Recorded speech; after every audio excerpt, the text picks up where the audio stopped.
In a remote village nestled deep in the woods, there was a legend about a skinwalker, a creature that could mimic the appearance of any animal or human.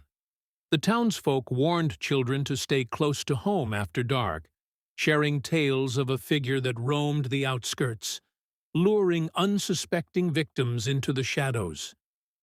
One evening, a young woman named Clara, curious and skeptical, decided to test the legend. Armed with only a flashlight, she ventured into the woods, determined to confront her fears.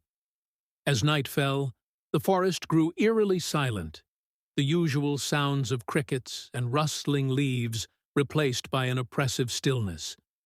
Suddenly, she heard a faint rustle nearby.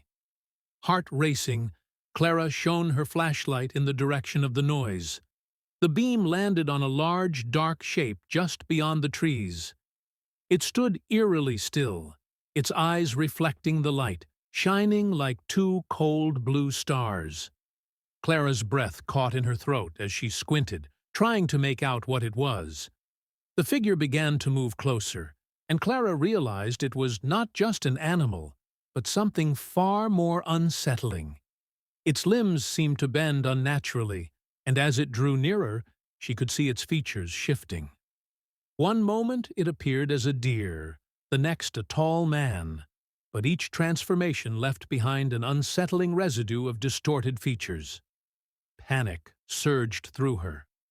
Clara turned to flee, but the creature let out a low, haunting sound that echoed through the trees, a mixture of a howl and a laugh that chilled her to the bone.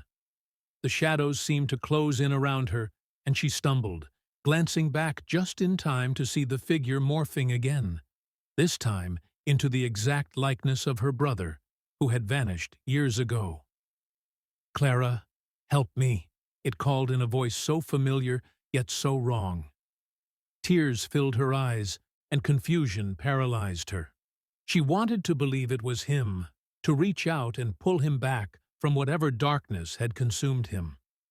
But the gleam in its eyes spoke of something sinister. Remembering the warnings, Clara fought against the urge to respond.